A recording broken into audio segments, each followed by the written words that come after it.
תספרי לי בבקשה, או עכשיו תספרי לי בבקשה.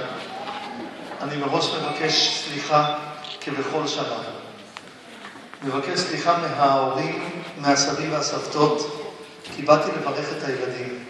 אז אני מסתובב אליהם, גם אם זה יימגע אליכם.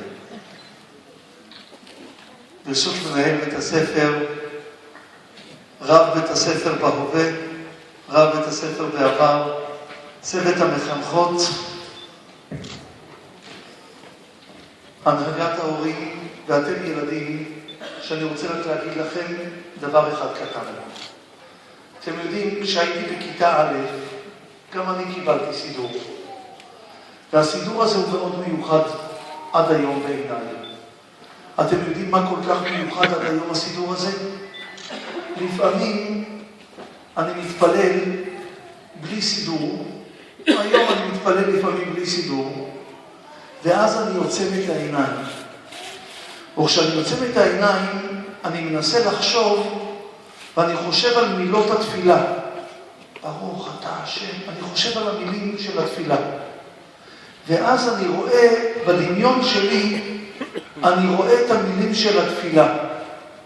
אבל אתם יודעים איך נראות המילים שאותן אני אומר? כמו שהם נראו בסידור שקיבלתי בכיתה א'. אני זוכר למשל שהמילים מחלקל חיים כתובות בעמוד הזה, ואז הופכים לעמוד הבא, כתוב בחסד. ואז למעלה כתוב כך. צורת הסידור, הסידור הזה כבר לא מדפיסים אותו היום. בינתיים את הסידור של כיתה א' אל תהיו כמוני, כי אני לא שמרתי עליו כל כך טוב. ובכיתה ד' כבר היה לי סידור אחר. אחר כך בבר מצווה, הבר מצווה שלי הייתה כשהייתי בכיתה ח', אז היה לי סידור אחר.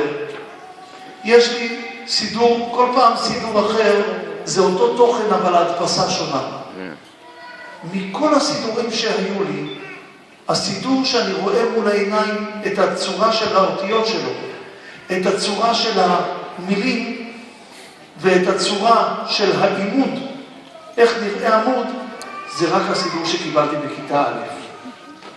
אז אני רוצה לאחל לכם שתדעו להתייחס יפה לסידור שאתם מקבלים היום, שתדעו לשים לב למילים שכתובות בו, כי אלוקים בשמיים ממתין לתפילות באופן מיוחד, תפילות של ילדים.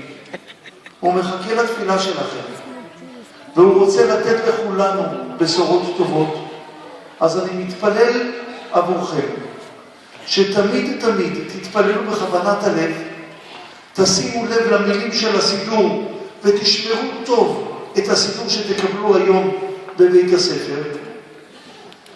אני מבקש לאחל לכם גם שבעזרת השם יתגשמו כל תפילותיכם, כל התפילות של ההורים, סבים וסבתות שנמצאים כאן, של כל צוות בית הספר, שמאחל לכם שתגדלו בתורה, במעשים טובים, מתוך בריאות ושמחה עד 120. אמן.